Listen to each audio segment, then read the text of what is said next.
واقعات بت شکن سلطان محمود غزنوی قسط نمبر 32 اپنا اسلامک اسٹوڈیو۔ ناظرین، ایک سالار نے کہا اے سلطان معظم، راجہ جے پال مر گیا ہے اور اس کے بیٹے کو ہم خاطر میں نہیں لاتے۔ سلطان نے کہا ذرا اور گہرائی میں سوچو میرے دوستو، راجہ جے پال مر گیا ہے مگر ہندوؤں کا بت پرستی کا عقیدہ نہیں مرا۔ یہ دو عقیدوں کی جنگ ہے۔ جو ہند کے راجہ نہیں بھی لڑنا چاہیں گے تو ان کے مذہبی پیشوا انہیں لڑنے پر مجبور کر دیں گے۔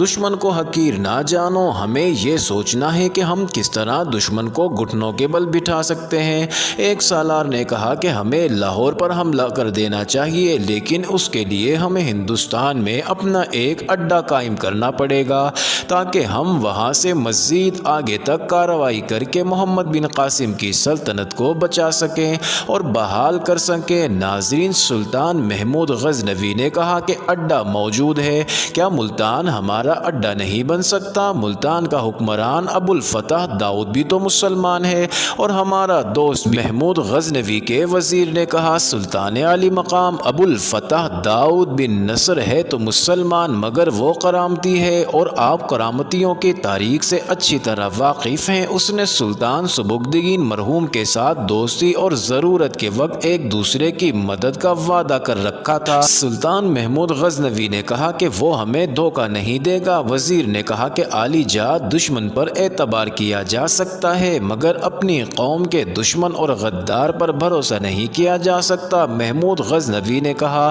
کہ ایک ایلچی کل صبح ملتان روانہ کر دو، مجھے امید ہے کہ محمد بن قاسم کی یہ آخری مسلمان ریاست ہمارے ساتھ تعاون ضرور کرے گی۔ داؤد بن نصر ہندوؤں میں رہتا ہے، وہ ان کی نیت کو ہم سے زیادہ سمجھتا ہوگا۔ داؤد نصر ہندوؤں میں گھرا ہوا ہے، اسے یہ سن کر خوشی ہوگی کہ ہم اپنی فوجیں ملتان لا رہے ہیں۔ اسے ہماری اور ہمیں اس کی مدد کی ضرورت ہے۔ میں کوئی فوجی ایلچی بھیجوں گا۔ ناظرین، سپہ سالار نے کہا کہ عاصم عمر بہتر رہے گا، ابھی جوانی کی عمر میں ہے، خوش وضع اور بات کرنے کا ڈھنگ بھی جانتا ہے۔ عاصم جنگی امور کو اچھی طرح سمجھتا ہے اور جب وہ دشمن کو اپنے سامنے میدان جنگ میں دیکھتا ہے تو اور زیادہ خوش طبع ہو جاتا ہے اور بات سمجھا بھی سکتا ہے۔ یہ کمزوری نہیں، خوبی ہے۔ سلطان نے کہا کہ اگر تمہاری نظر میں وہی بہتر رہے گا تو اسے بلاؤ، میں اسے زبانی پیغام دوں گا کیونکہ اس نے دشمن کے علاقے سے گزر کر جانا ہے، تحریری پیغام پکڑا بھی جا سکتا ہے۔ ناظرین، عاصم عمر کو پیغام سمجھا کر ملتان کی طرف روانہ کر دیا گیا۔ عاصم منزلیں مارتا ہوا ملتان پہنچ گیا، لیکن جب وہ ملتان میں ابو داؤد نصر کے دربار میں گیا تو وہ حیران و ششدر رہ گیا۔ دربار کیا تھا؟ بس ایسی شان و شوکت اس نے زندگی میں پہلی بار دیکھی۔ اسے شک ہوا کہ جیسے ابو داؤد سارے ہندوستان کا بادشاہ ہو۔ ناظرین، عاصم سلطان سبکتگین اور سلطان محمود غزنوی کے دربار کا عادی تھا، جہاں وہ ان کے برابر بیٹھا کرتا تھا اور مشورے دیا کرتا تھا، مگر ابو داؤد کے دربار میں وہ اپنے آپ کو بہت چھوٹا آدمی سمجھنے لگا۔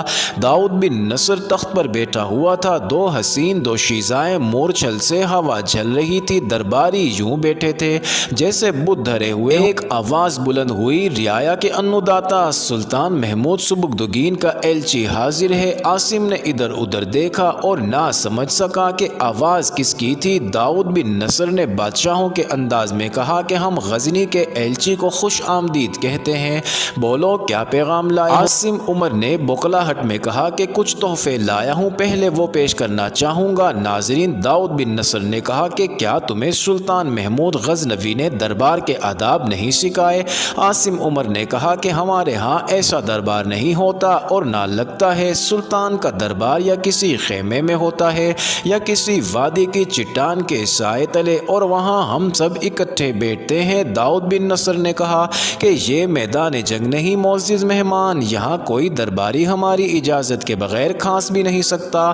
عاصم عمر نے جرات بندی سے کام لیتے ہوئے کہا کہ پھر سلطان نے مجھے غلط جگہ بھیج دیا ہے۔ مجھے بتایا گیا تھا کہ میں محمد بن قاسم کی آخری ریاست کے مسلمان حکمران کے پاس جا رہا ہوں۔ میں اس امید پر آیا تھا کہ میدانوں، چٹانوں، صحراؤں، پہاڑوں، دریاؤں، سمندروں کو پاؤں تلے روند کر آنے محمد بن قاسم کی طرح بوریا نشین ہوں گے۔ داؤد بن بن نصر نے گرج کر کہا کہ تمہیں کس نے بتایا ہے کہ ہم محمد بن قاسم کے جانشین ہیں؟ ہم اس خطے کے فاتح ہیں، تم تاریخ سے بے خبر ہو، تم نہیں جانتے کہ ہمارے دادا عبد الحمید لودھی کرامتی نے یہاں آ کر ملتان کی اینٹ سے اینٹ بجا دی تھی، پھر بھی ہم تمہیں اجازت دے دیتے ہیں کہ تم اس کو محمد بن قاسم کی آخری مسلم ریاست کہہ سکتے ہو۔ ہم مسلمان ہیں، ہمیں غیر نہ سمجھو، مگر ہمارے دربار کے کچھ آداب ہیں جن کی پاسداری ضروری ہے۔ عاصم عمر نے کہا کہ اگر ان آداب کا پابند نہ رہ جانا گناہ ہے تو میں معافی چاہتا ہوں، میں ان آداب سے واقف نہیں، کیا میں اب تحفے پیش کر سکتا ہوں؟ ناظرین، ابو داؤد نے کہا کہ اجازت ہے۔ عاصم عمر کے ساتھ آئے ہوئے 4 محافظ دربار سے باہر کھڑے تھے، تحفے ان کے پاس تھے۔ عاصم عمر نے ان سے جا کر کہا کہ تحفے اندر لے آؤ۔ ان تحفوں میں بیش قیمت ہیرے تھے اور غزنی کے علاقے کی دلکش اور قیمتی اشیاء تھیں۔ ایک تلوار بھی تھی جس کے متعلق عاصم عمر نے ابو داؤد کو بتایا کہ یہ راجہ جے پال کی تلوار ہے جو اس نے آخری حملے میں شکست کھانے کے بعد سلطان کے قدموں میں رکھ کر زندگی کی بھیک مانگی تھی اور کہا تھا کہ وہ آئندہ غزنی پر حملہ نہیں کرے گا۔ ناظرین، ابو داؤد نے کہا کہ پیغام کیا ہے وہ بتاؤ۔ عاصم عمر نے کہا کہ اسے تنہائی میں پیغام سنانے کا موقع مل سکتا ہے۔ ناظرین، داؤد بن نصر نے درباریوں کی طرف دیکھا تو سب درباری اٹھ کر باہر چلے، صرف 2 لڑکیاں رہ گئی جو داؤد کو مورچل جھل رہی تھی۔ داؤد کے کہنے پر عاصم اس کے پاس والی کرسی پر آ کر بیٹھ گیا۔ داؤد بن نصر نے کہا کہ ہمیں دربار کی شان و شوکت برقرار رکھنے کے لیے سب کچھ کرنا پڑتا ہے۔ داؤد نے عام انسانوں کی طرح کے لہجے میں بولتے ہوئے کہا، اور یہ ہماری مجبوری ہے اور آپ اس سے واقف نہیں، یہ آپ کی مجبوری ہے، کیا آپ کوئی تحریری پیغام لائے ہیں؟ عاصم عمر نے کہا، راستے میں دشمن کے خطرے کے پیش نظر سلطان نے تحریری پیغام نہیں دیا ہے، میں 1 سالار ہوں، پیغام چونکہ عسکری نوعیت کا ہے اس لیے سلطان نے مجھے بھیجا ہے۔ آپ کو علم ہے کہ راجہ جے پال ہماری سلطنت پر 3 حملے کر چکا ہے مگر ہر بار اسے ہتھیار ڈالنے پڑے، اس نے جان بخشی کے عوض ہر بار تاوان ادا کرنے اور آئندہ حملہ نہ کرنے کا وعدہ کر کے وعدہ خلافی کرتا رہا اور آخر اسے خودکشی کرنی پڑی۔ اب اس کا بیٹا انند پال اس کا جانشین ہے۔ انند پال نے تاوان ادا کرنے سے انکار کر دیا ہے اور اب سلطان کو اطلاعات مل رہی ہیں کہ وہ ہمارے خلاف جنگی تیاریوں میں مصروف ہے۔ ناظرین، دونوں لڑکیاں داؤد کے پیچھے کھڑی ہوا دے رہی تھیں مگر عاصم عمر کی باتیں بہت غور سے سن رہی تھی۔ آپ کو معلوم ہے کہ ہم نے اپنی سلطنت کو محفوظ کرنے کے لیے لمغان اور پشاور پر قبضہ کر لیا ہے، معاہدے کے مطابق پنجاب ہماری سلطنت کا حصہ بن چکا ہے۔ انند پال اور بھیرا کا راجہ بجی رائے ہمارے باج گزار ہیں اور ہمارے مقرر کیے ہوئے حاکم بھی، ان کا کوئی حکم اور فرمان سلطان محمود غزنوی کے مہر کے بغیر نافذ العمل نہیں ہو سکتا، مگر وہ دونوں معاہدے اور وعدے سے منحرف ہو چکے ہیں۔ سلطان محمود غزنوی کو ان کے پل پل کی خبر مل رہی ہے، لہٰذا اب سلطان محمود غزنوی نے فیصلہ کیا ہے کہ بیشتر اس کے کہ یہ دونوں راجے دوسرے راجوں کو ساتھ ملا کر ہم پر حملہ کر دیں، ان سے پہلے ہم ہی ہندوستان پر فوج کشی کر دیں، جس سے 2 مقاصد حاصل ہوں گے، ایک یہ کہ انہیں شکست دے کر اقتدار سے محروم کر دیا جائے گا، دوسرا یہ کہ ہند میں محمد بن قاسم کا دور واپس لایا جائے، کم از کم شمال مغربی ہند سلطنت اسلامیہ میں شامل ہونی چاہیے۔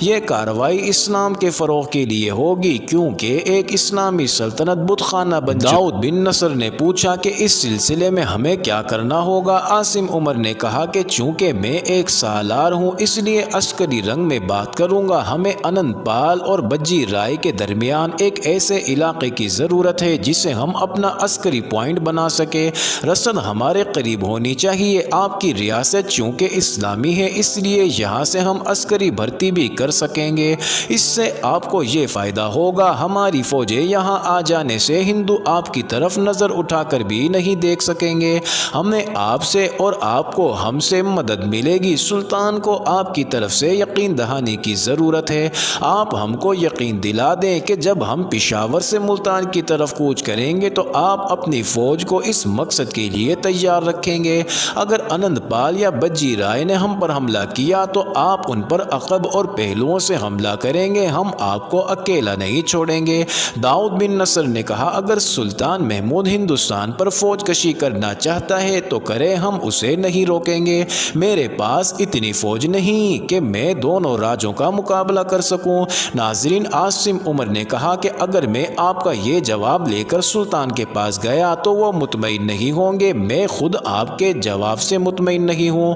فوج میری اور مجھ جیسے سالاروں کی قیادت میں پیش قدمی کرے گی، خطروں اور مشکلات کا جائزہ ہمیں لینا۔ میں ادھر آتے ہوئے راستہ اور ارد گرد کی زمین کو دیکھتا ہوا آیا ہوں، میں کھیوڑا کے چٹانی علاقے سے گزر کر آیا ہوں، میرے لیے یہی راستہ محفوظ تھا، مگر فوج کو اس راستے سے نہیں گزارا جائے گا کیونکہ فوج کو روکنے کے لیے تیر اندازوں کے لیے یہ علاقہ نہایت موزوں ہے۔ آپ کے کرنے کا کام یہ ہے کہ آپ اپنے تیر انداز پہلے سے ہی اس علاقے میں بھیج دیں، یہ ہماری فوج کی پیش قدمی کو محفوظ بنائیں گے۔ داؤد نے کہا کہ اگر ہم نے یہ اقدام کیا تو ہمیں اپنی ریاست سے تیر انداز نکال کر ہندو راجوں کے علاقے میں تعینات کرنا پڑیں گے۔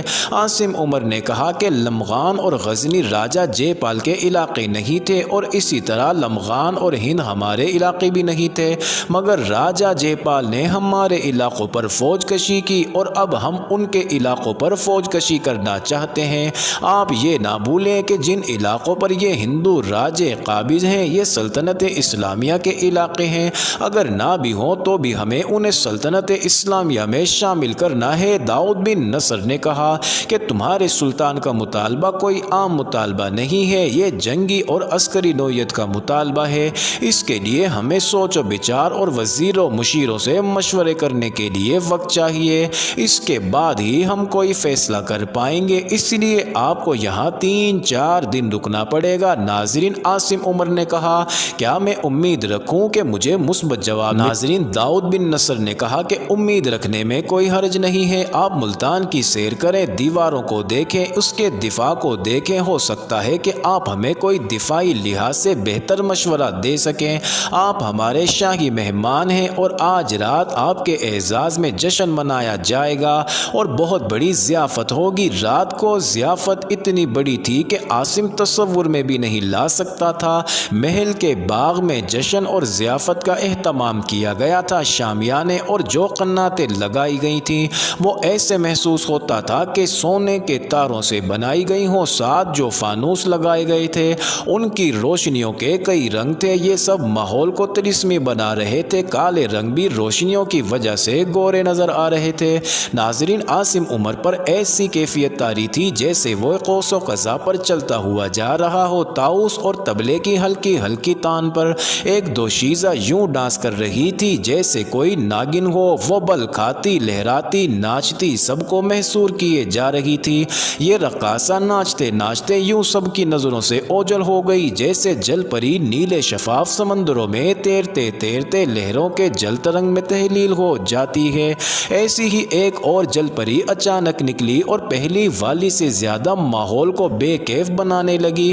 ناظرین، عاصم عمر داؤد کے ساتھ بیٹھا ہوا تھا، سب جانتے تھے کہ یہ ضیافت غزنی کے مہمان کے لیے دی گئی ہے، لیکن کسی کو کسی کا ہوش نہ تھا، سب جل پری کے رقص میں مہو تھے۔ عاصم عمر نے تو میدان جنگ میں آنکھیں کھولی تھی، 20-22 سال سے وہ تھرکتے پھڑکتے جسم دیکھ رہا تھا، مگر وہ جسم میدان جنگ میں شہید اور زخمی ہونے والے سپاہیوں، کمانداروں، سپہ سالاروں جن کے جسم مٹی چومتی اور ان کے خون سے اپنی پیاس بجھاتی تھی، اور عاصم عمر کو اس جنگی ماحول اور اس خاک سے پیار ہو گیا تھا جس میں ان کے چہروں پر مٹی کی تہ جمی رہتی تھی۔ ان کا سلطان ان کے ساتھ اسی مٹی کی جمی ہوئی تہ کے ساتھ ان کے بیچ ہی رہتا تھا۔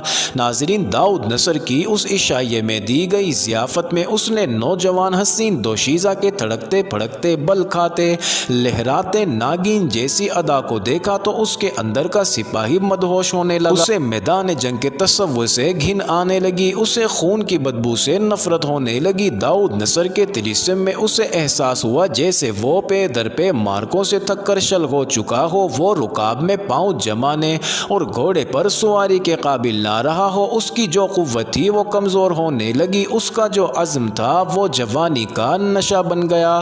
ناظرین، 2 لڑکیاں رقص کر کے جا چکی تھی، موسیقی میں عربی رنگ بھی شامل تھا۔ عاصم عمر لڑکیوں میں کھویا ہوا تھا کہ اچانک ایک خوشبو کا بھبوکا اس کے سامنے سے گزرا۔ اس نے نظریں اٹھا کر دیکھا تو رقاصہ جیسی حسین دوشیزہ دلکش مسکراہٹ کے ساتھ اسے دیکھ رہی۔ اس نے ہاتھ میں سراہی اور پیالہ تشتری میں رکھے پکڑا ہوا تھا۔ اس نے وہ عاصم کے سامنے کیا تو عاصم بولا، یہ شراب ہے، میں مسلمان ہوں اور مسلمان شراب نہیں پیتا۔ لڑکی نے نہایت دلکش انداز میں زیر لب کھولے اور بولی، یہ شراب نہیں ہے، یہ شربت ہے۔ اس نے سراہی سے پیالہ بھرا اور عاصم کو پیش کر دیا۔ عاصم نے ڈرتے ڈرتے لڑکی کے ہاتھ سے پیالہ لیا اور ہونٹوں سے لگایا تو ایک ہی گھونٹ نے عاصم کی آنکھیں کھول دی۔ عاصم نے لڑکی کی طرف دیکھا جیسے پوچھنا چاہتا ہو کہ یہ جنت کی نہر کا پانی تو نہیں ہے۔ لڑکی کے خوبصورت ہونٹوں کے تبسم نے ایک سالار کے ہونٹوں سے قوت گویائی چھین لی۔ ناظرین، اتنے میں ایک نو عمر لڑکا جو ہاتھوں میں تشتری لیے حاضر ہوا۔ تشتری میں سالم بنے ہوئے مختلف پرندے تھے جو روسٹ کیے ہوئے تھے اور ان سے گرم بھاپ نکل رہی تھی۔ عاصم نے ادھر ادھر دیکھا، سب مہمانوں کو ایسے ہی روسٹ شدہ پرندے پیش کیے جا رہے تھے۔ لڑکا اور لڑکی چلے گئے۔ عاصم نے ایک پرندہ اٹھایا اور کھایا۔ پیالہ شربت سے بھرا، اسے یوں کیف آنے لگا جیسے وہ پرندوں کی طرح ہوا میں اڑ رہا ہو، نیچے آ کر پھولوں کا رس چوس رہا ہو۔ اس دوران لڑکا اور لڑکی کئی بار آئے اور کوئی نہ کوئی چیز رکھتے، کچھ اٹھا لیتے اور چلے جاتے۔ ناظرین، عاصم کو کچھ خبر نہ ہو رہی تھی وہ کیا کھا رہا ہے اور کیا پی رہا ہے اور کتنا کھایا ہے اور کتنا شربت پی چکا ہے۔ معزز ناظرین، یہ انٹرسٹنگ ویڈیو جاری ہے، اگلی ویڈیو قسط نمبر 33 میں دیکھنا مت بھولیے گا۔